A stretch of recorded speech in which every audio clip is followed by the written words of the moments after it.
Okay, we're back and going to continue the discussion for our introduction to basic figure drawing, some of the rudiments, and something that's formulaic, meaning that I'm not working exactly from observation. I certainly could look at a figure and draw, but it's a case of if you don't have a figure in front of you, there are some ways where you can kind of still have a rough understanding of what the body is doing. And in fact, with this understanding, if you were to go back and work from observation, this kind of information would help you. So I'm going to have a discussion about cylinders.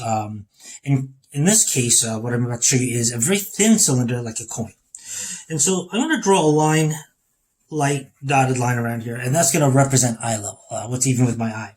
And if I had a coin and was to hold it even with my eye level, it might look not so much like a cylinder, it might look like a rectangle like this, and that would be the edge of the coin. As I lowered the coin below my eye level, I would see more of the top of the coin. You might see an oval to represent the top of that coin. You can see I'm roughly about the same width as that rectangle. And then I would see the side or the edge of that coin. And you can kind of see how that's a part of a cylinder that's thinly sliced. As I go lower below eye level, I will see more of that oval exposed. Still the same relative width. And I would still see the thickness of that coin. And as you might expect, as I get lower and lower below eye level, the appearance of the thickness of that oval gets more pronounced as I go lower. So if I go even lower than that, I might see something, an oval get wider, approaching more of a actual circle. If you can project what you're learning from here above the horizon line or above eye level, instead of seeing the top of that cylinder, I will see the bottom of it. So I'll see, again, because I'm close to eye level, a fairly thin profiled oval, and I'll see the edge. And as I creep up higher and higher, I'll see more of that oval exposed with the edge. And I'm just giving you a very rough rudimentary drawing. And I go higher and higher, I'll see more and more of the bottom of that coin, until eventually it'll become a circle. So that visualization is important because if I apply it to cylinders, that same idea will still count. Here's a cylinder seen from the side. Because of the length of the cylinder, instead of seeing the top of the cylinder as flat, I'll see it now rounded, like I'm seeing here. And for the bottom, the converse is true. It'll arch downward. And that's a longer cylinder. And of course, as I go above eye level, I'll see the bottom of that cylinder. As I get higher and higher, I'll see more of the bottom being pronounced. And you see, I'm actually going off the edge of the page. And then conversely, I will see similar information below the horizon line. Now, although that's an interesting exercise in form, how does it relate to the figure? So I'm going to show that right now.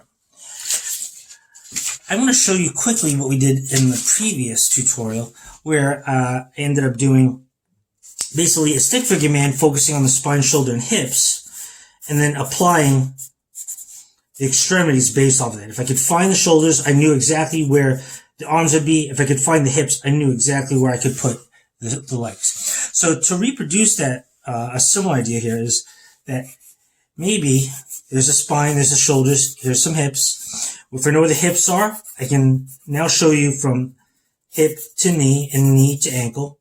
Here I'm showing you from hip to knee, knee to ankle. And from here I'm going to show you from the shoulders, from shoulder to elbow, elbow to wrist. And true on the other side, shoulder to elbow, elbow to wrist. Now, even though there's no feature, so you get the idea that there's a figure probably leaning up against something in a standing position.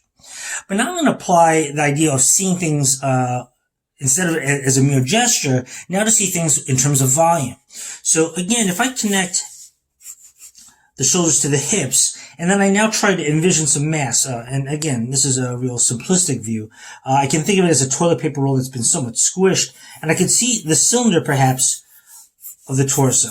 And even though it's not accurate to the human anatomy, it gives you that rough idea. Again, if I go to the arms, I might decide that I see the curve of that cylinder, and I might see the open end of the cylinder there. And if I, again, look at the forearm, the lower arm, I might think I see the closed end of the cylinder here, yet the open end on this side. So I can start envisioning things with some degree of volume and mass. I'll apply it to the other arm.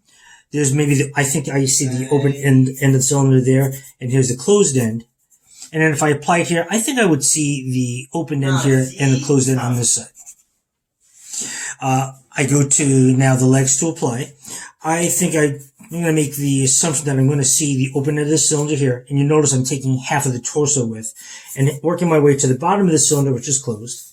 And then if I were to see the lower leg or the calf, shin area, I would assume that I'd see the open end of the cylinder and the closed end of the cylinder at the ankle. And I will apply similar information here. Now, while not an accurate figure drawing, you can see I'm approaching that because I'm starting to see the proportion maintained.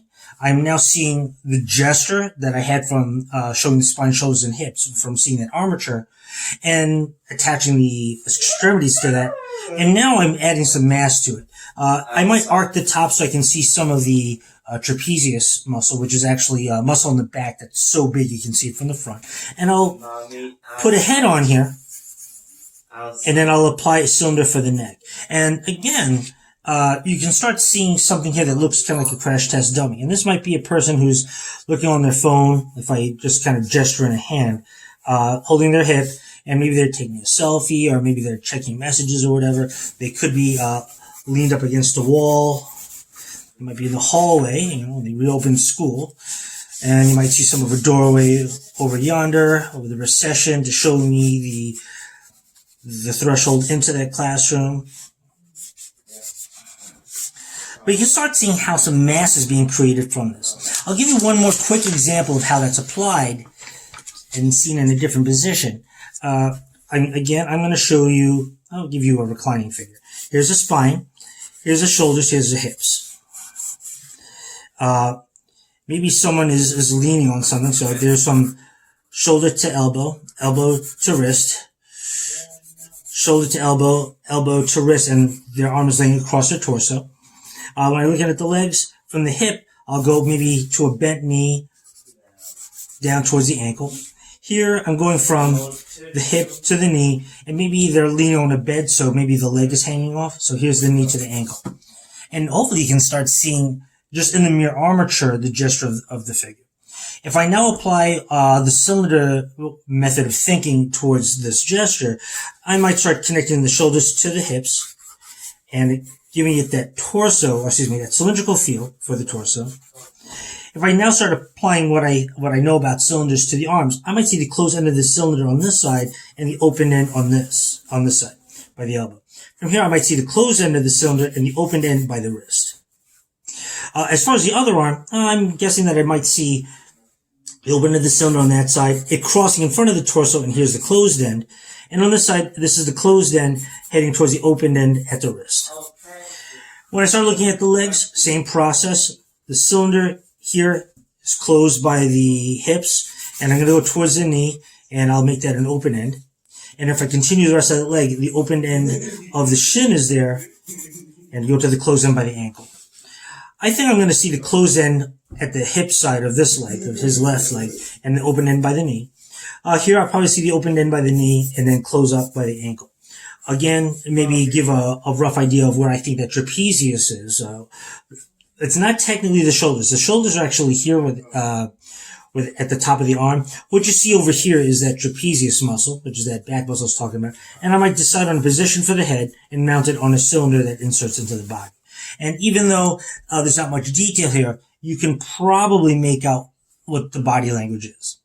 And that's the gist of today's lesson, to get you from a mere armature of spine, shoulders, and hips leading to the extremities, and to something that starts having the illusion of mass.